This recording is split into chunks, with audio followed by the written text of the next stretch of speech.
જય માતાજી મિત્રો, આજે આપણે નીકળ્યા છીએ કડા જવા માટે। જો આપણો વ્યૂ કેવો દેખાઈ રહ્યો છે। આ ખેતરની મોજ તો કોઈક અલગ જ છે। જુઓ તો ખરા, હા આવી જે આપણો કડા ગાંધીનગર વાળા હાઈવે પર અમદાવાદ અંબાજી મસ્ત મજાનો હાઈવે કેવો નજારો દેખાય અંધારીઓ। જો અને આ ભાદરવી પૂનમનો કેમ્પ બંધોણ્યો તૈયારી જ છે। આ સેન્ટર પોઈન્ટ આવી ગયા આપણો।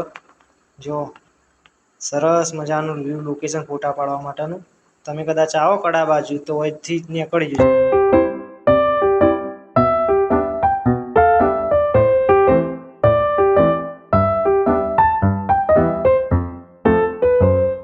આ બાજુ જવાનો જમણી બાજુથી આપણે કડા વળીશું, આગળ વિસનગર રોડ જાય છે એ આપણે વળી જઈએ। હું તમને બતાવી દઉં બોર્ડ કડા મંદિરનું। આ શ્રી સિદ્ધેશ્વરી યાત્રાધામ કડા લખાઈને આવી ગયું છે બોર્ડ।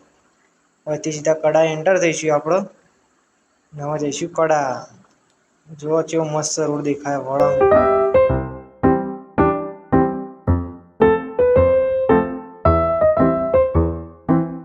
હા, મેળો ચાલુ થઈ ગયો। જો રવિવારને આવવું હોય માહોલ, તમે આવજો કડા કોક દિવસ તમને જોવા મળશે રવિવારની। તો અત્યારે ઓછો મેળો, બપોરના ટાઈમે વધારે હોય। જય સધીમા, સધીમાનું મંદિર આવી ગયું, દર્શન કરી લેજો બધા। અંદર આવી જઈએ।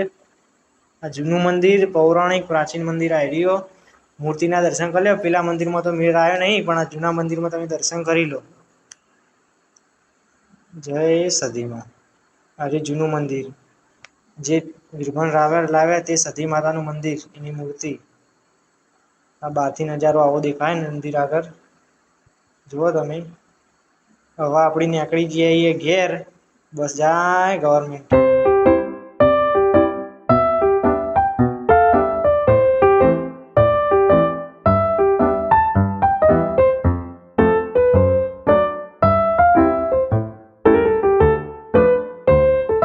જોગણી માતાનું મંદિર કેમ્પ બંધાયા હોય, ભીમનાથ મહાદેવનું મંદિર।